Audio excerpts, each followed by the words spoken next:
La question était pétrie d'angoisse. C'était la question, au bas d'un dessin humoristique, où je voyais deux personnages qui chacun tenait une rame à la main, et ceci au moment précis où leur toute petite barque avançait à la verticale d'une impressionnante chute d'eau. Alors avant de tomber, la question que l'un posait ainsi à l'autre, c'était « Qu'est-ce qu'on fait maintenant? On prie ou on rame? On prie ou on rame ?» Évidemment, l'urgence de la situation ne laissait pas place à l'hésitation. Et dans la vie, il est des moments où il n'y a pas à hésiter non plus. Il faut réagir au plus vite. Mais habituellement, dans nos journées à nous, on a le plus souvent le temps de voir venir, c'est vrai, et de faire ce qu'il faut, alors qu'il est encore temps. Alors, prier ou ramer? Eh bien, les deux. Prier et ramer.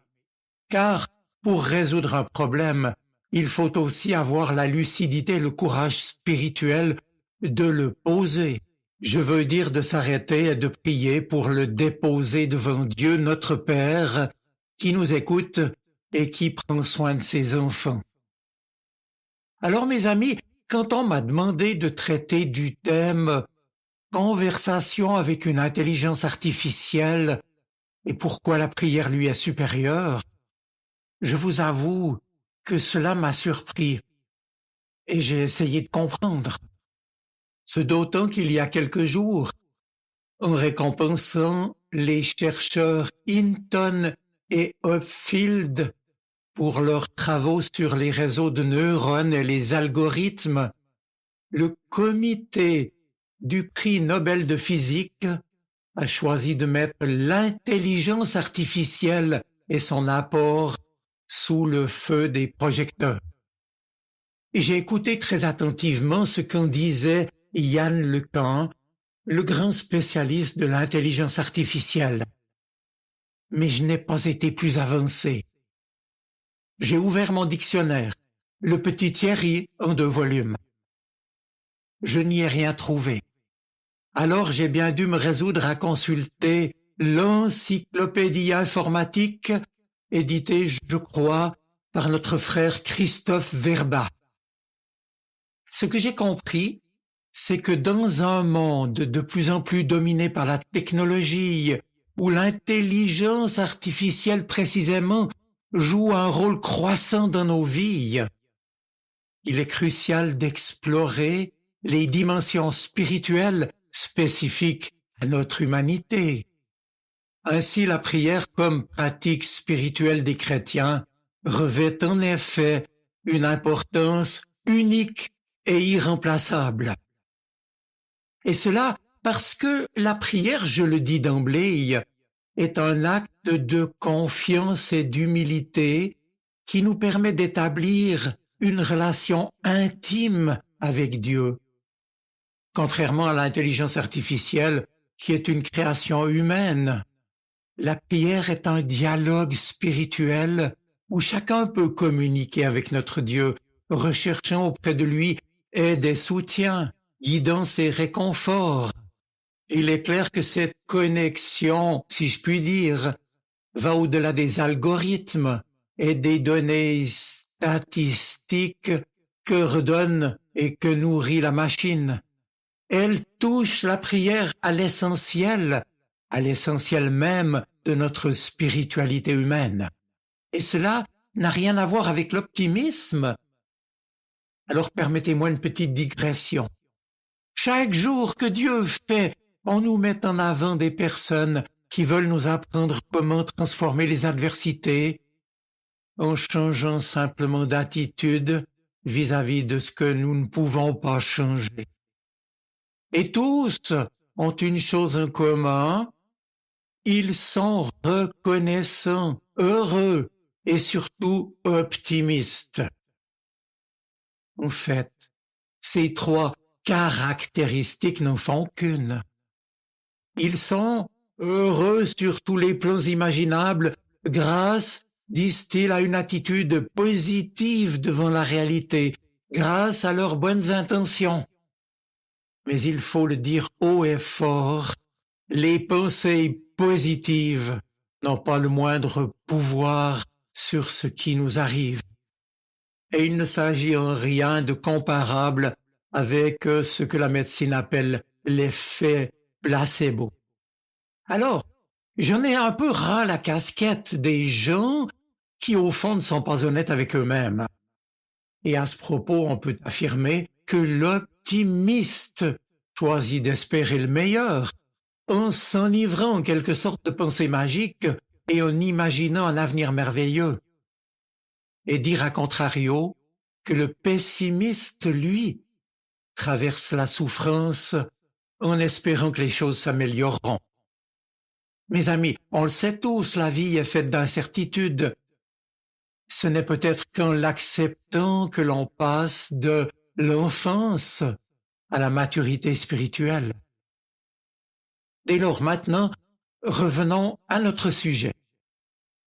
Pour nous chrétiens, la prière est donc une expression essentielle de notre foi, qui exprime notre confiance dans le Dieu de Jésus-Christ, en son amour et en sa sagesse, en sa bienveillance et en sa bonté.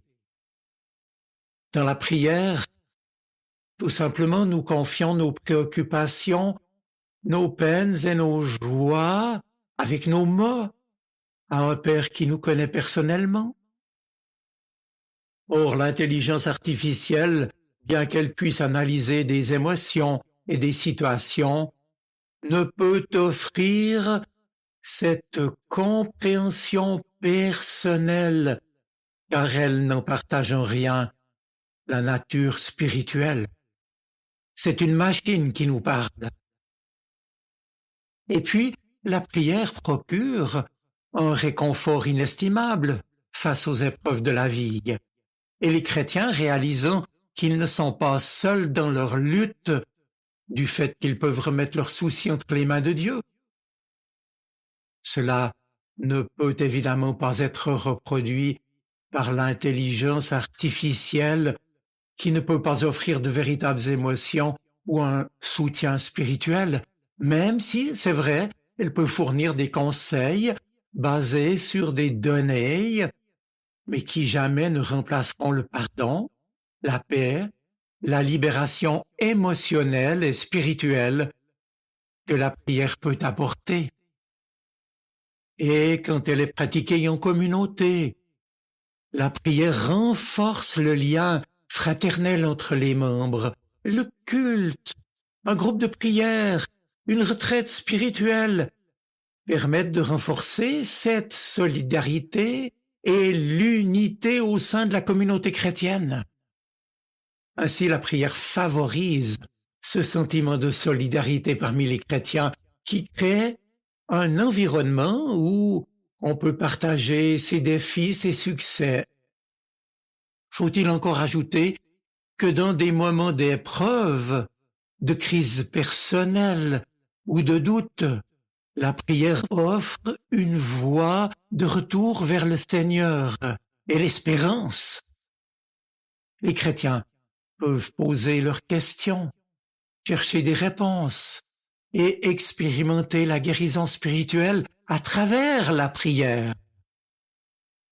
L'intelligence artificielle, bien qu'elle puisse offrir des faits, des possibilités, ne peut pas réparer les blessures spirituelles ou guider une personne à travers le parcours de la foi. Enfin, je précise encore que la prière incite souvent à l'action sociale et à la justice.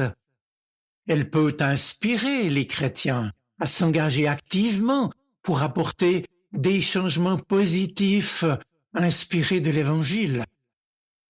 Mais l'intelligence artificielle, même en fournissant des solutions orientées vers l'action, ne peut remplacer cette motivation spirituelle qui pousse les individus à agir par amour et dans la foi.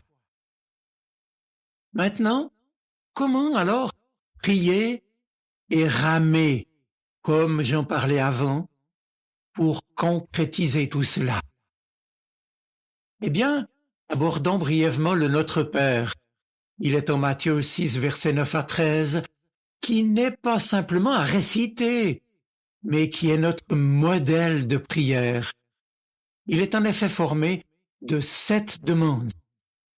3 concernent notre relation à Dieu et 4 concernent nos relations avec les autres. 7 étant le nombre de la perfection de la création, 3 étant le nombre divin par excellence, Dieu, Père, Fils, Saint-Esprit, et 4, le nombre du terrestre. Ce qui est remarquable dans le Notre Père, c'est qu'il commence justement par les premiers commandements concernant Dieu lui-même. Trop souvent, nous l'oublions et nous nous précipitons pour réclamer à Dieu quantité de choses. Il est donc bien de commencer par nous préoccuper de Dieu et de notre relation à Dieu avant de se préoccuper de soi-même. Dans les 10 commandements, le décalogue. De même, les premiers commandements concernent Dieu lui-même. Ceux concernant seulement les hommes viennent ensuite. Alors, abordons brièvement le Notre Père. Notre. Eh bien, la première particularité surprenante de cette prière, c'est qu'elle est entièrement à la première personne du pluriel. Elle ne dit pas « Mon Père, donne-moi ceci ou cela », mais « Notre Père, donne-nous ». Eh bien, tous les chrétiens sont unis dans cette prière. Il y a une communion de tous ceux qui reconnaissent Dieu pour leur Père. Et l'amour pour Dieu, qui s'exprime dans le Notre Père, ne peut être dissocié de l'amour des autres. Oui, notre Père. La notion du Dieu Père se trouve déjà, c'est vrai, dans l'Ancien Testament, comme dans le psaume 103 par exemple. Mais Jésus a généralisé cet usage et y a accordé une importance centrale. Appeler Dieu Père est en soi révélateur de toute une théologie. C'est affirmer un certain nombre de choses essentielles sur Dieu et sur son rapport avec nous, et sur le rapport qu'il veut établir avec nous. Appeler Dieu Père et dire tout simplement qu'il est notre Créateur et qu'il est à l'origine de la vie. Il est aussi celui qui est à l'œuvre dans la nouvelle création, qu'il opère par son esprit vivifiant qui agit en nous, qu'il est la source de la vie nouvelle qu'il veut faire grandir en nous. Et puis, son rôle de père est aussi de donner la loi, à savoir les règles de vie qui structurent le développement et la croissance de l'enfant et de chaque être humain, en lui imposant des limites, en lui disant ce qui est autorisé, ce qui est interdit. Enfin et surtout, son amour comme père pour ses enfants est inconditionnel. Il nous aime non pas parce que nous pourrions faire preuve de qualité ou de mérite, mais parce que nous sommes ses enfants et qu'il nous reconnaît comme tels. Alors notre Père qui est aux cieux, le Dieu dans lequel nous croyons se trouve au ciel, et dans la Bible, la terre est le monde matériel, le domaine des choses, des objets du visible, et le ciel, symboliquement, est le domaine de l'invisible, de l'inatteignable. Alors aujourd'hui, nous pourrions dire notre Père qui est au-delà de tout. Notre Père, que ton nom soit sanctifié. Dans la Bible, le nom représente la personne elle-même, et ici, il nous est demandé de sanctifier le nom de Dieu. Cela signifie tout simplement le reconnaître comme tel, le respecter par une juste attitude à son égard dans notre vie, lui le Seigneur. Ainsi, quand il est dit dans le Décalogue, les 10 paroles, « Souviens-toi du jour du Seigneur pour le sanctifier », sanctifier consiste à se préoccuper d'autre chose que du quotidien et que la réalité de Dieu dans nos vies est une place de choix. Dieu doit être notre préoccupation ultime en quelque sorte, qui est au-dessus de toutes les autres et qui conditionne les autres. Notre Père, que ton règne vienne. Vouloir que le règne de Dieu vienne sur la terre et dans nos vies, c'est tout simplement souhaiter que Dieu soit de plus en plus reconnu comme roi, qu'il soit respecté, écouté, obéi, et que ce soit lui qui gouverne effectivement la plus grande partie possible du monde. Or, Dieu respectant la liberté humaine, cela dépend de l'être humain. Il dépend de nous que nous sachions reconnaître Dieu pour notre roi, pour notre maître, pour notre souverain, et il ne s'agit pas d'attendre passivement qu'il établisse son royaume contre la volonté des hommes. Comme dans toutes les prières, cette demande faite à Dieu n'a donc pas pour objectif de vouloir que Dieu fasse à notre place ce qui nous revient.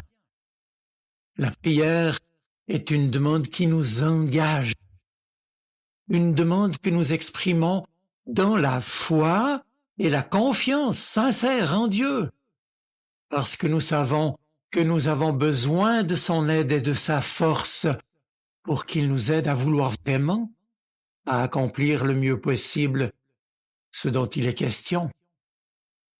Notre Père, que ta volonté soit faite.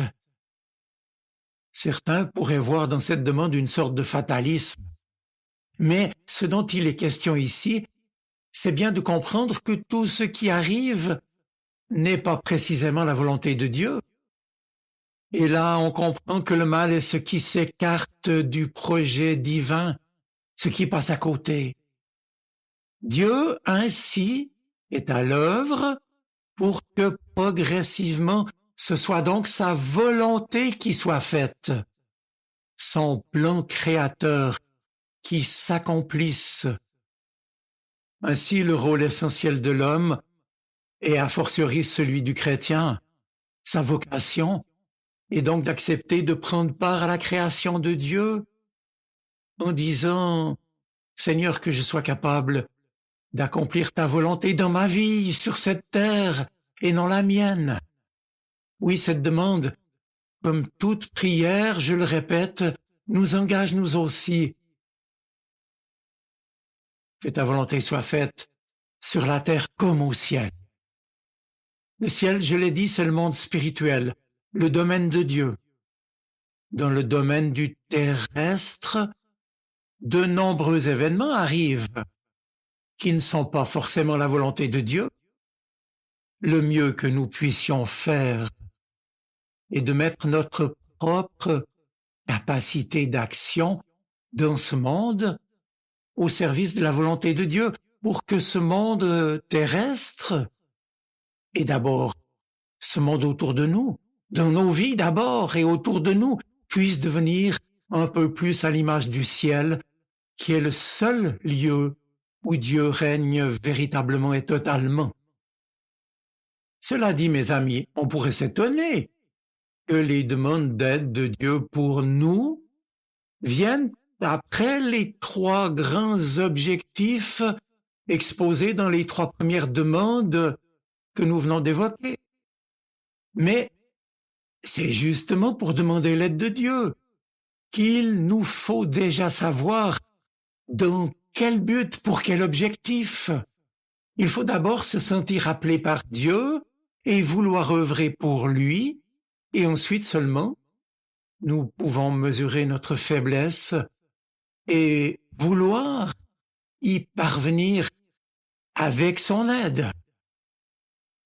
Alors, Notre Père, donne-nous aujourd'hui notre pain de ce jour. De quel pain s'agit-il? Ce qui est certain, c'est qu'on ne peut pas entendre parler du pain dans la bouche de Jésus sans que l'on pense aussi au pain spirituel dont il est question à plusieurs reprises dans sa bouche. Par exemple, quand Jésus dit, c'est en Jean chapitre 6, « Je suis le pain de vie. Celui qui vient à moi n'aura jamais faim, et celui qui croit en moi n'aura jamais soif. » C'est bien de ce pain-là que nous avons besoin. Le pain spirituel, autrement dit de la parole du Christ, de sa présence, de sa personne même, qui peut nous nourrir pour l'éternité et nous donner la force qui vient de Dieu, comme le pain matériel et les aliments le font pour notre corps. Eh bien, le terme grec utilisé dans le Notre Père va aussi dans ce sens. Pain de ce jour, épiousion en grec, pourrait se traduire aussi par l'expression notre pain supersubstantiel, c'est-à-dire qui se trouve au-dessus de la substance matérielle des choses. Et l'on demande ainsi à Dieu de nous donner ce qui nous est indispensable, dont nous avons besoin pour avancer sur notre route, nous nourrir quotidiennement de sa présence, de son esprit, de sa force et de sa parole. Notre Père, pardonne-nous nos offenses, comme nous pardonnons aussi à ceux qui nous ont offensés. Il n'est pas étonnant que la prière modèle donnée par Jésus fasse mention du pardon. C'est le point essentiel de sa prédication et de la bonne nouvelle. Ces deux dimensions sont dans le message de Jésus. C'est parce que Dieu nous aime que nous pouvons pardonner et que nous pouvons aimer. C'est parce qu'il nous a pardonné que nous pouvons aimer et pardonner à notre tour. Pardonner et être pardonné, c'est finalement croire et vouloir vivre le pardon dans toutes ses dimensions. Maintenant, notre Père, ne nous laisse pas entrer en tentation. La lettre de l'apôtre Jacques nous met à ce propos en garde, que personne, lorsqu'il est tenté, ne dise « c'est Dieu qui me tente », car, précise Jacques, Dieu ne peut être tenté par le mal et il ne tente lui-même personne. Cependant, le fait que Dieu puisse mettre à l'épreuve est aussi présent dans la Bible. Cela s'explique parce que le mot grec utilisé ici dans le Notre Père peut en effet être traduit par tentation ou par épreuve. Alors dans le Notre Père, il faut donc bien comprendre ne nous laisse pas entrer dans l'épreuve ou fait que nous ne soyons pas introduits dans l'épreuve comme enfermés dans une prison. Et cela, nous pouvons le demander à Dieu afin qu'il nous donne, qu'il nous ouvre une porte de sortie, qu'il nous libère, qu'il ouvre devant nous un passage, comme il l'avait fait en libérant le peuple d'Égypte, lui ayant ouvert alors un passage dans la mer Rouge. Notre Père, délivre-nous du mal. Et cette demande va dans le sens de la précédente et ajoute quelque chose d'essentiel. Il ne s'agit pas de demander qu'il ne nous arrive pas de mal, mais que Dieu nous en libère. La question n'est pas là de savoir si oui ou non Dieu peut ou ne veut pas éviter l'épreuve à l'être humain, mais d'avoir l'intime conviction que Dieu peut nous libérer du mal, de ce mal qui nous arrive. Et puis, car c'est à toi qu'appartiennent le règne, la puissance et la gloire au siècle des siècles. Amen. Eh bien, cette conclusion du Notre Père s'appelle la doxologie. C'est un mot grec qui signifie la gloire, puisqu'elle rend gloire à Dieu. Les exégètes du Nouveau Testament sont unanimes pour dire qu'elle a été ajoutée plus tard, parce que du temps de Jésus, les Juifs et les premiers chrétiens avaient l'habitude de conclure automatiquement, pourrais-je dire, leur prière par une doxologie de ce type. Et celle-ci, c'est à toi qu'appartiennent le règne, la puissance et la gloire au siècle des siècles. Cette doxologie s'est imposée dans la pratique des églises chrétiennes. N'était-il pas évident, je vous le demande, que la prière par excellence, prière modèle, se termine sur autre chose que sur des demandes? Oui, louange, reconnaissance, affirmation de confiance, c'est aussi cela la prière. Voilà, mes amis, j'en arrive à ma conclusion. Bien que l'intelligence artificielle soit un outil puissant qui mérite d'être exploré, affiné et utilisé avec sagesse pour le bien de chaque être humain, j'insiste, la prière du chrétien demeure inégalée par ses dimensions spirituelles, émotionnelles et communautaires. La prière nous relie à Dieu notre Père, qui nous offre du réconfort, qui unit la communauté et qui aide à naviguer à travers les défis de la vie. C'est vrai, l'intelligence artificielle peut analyser et fournir des réponses basées sur des données enregistrées dans d'immenses bases de données, ne pourra jamais remplacer le contact humain véritable, la relation spirituelle et l'expérience de foi que la prière offre aux chrétiens.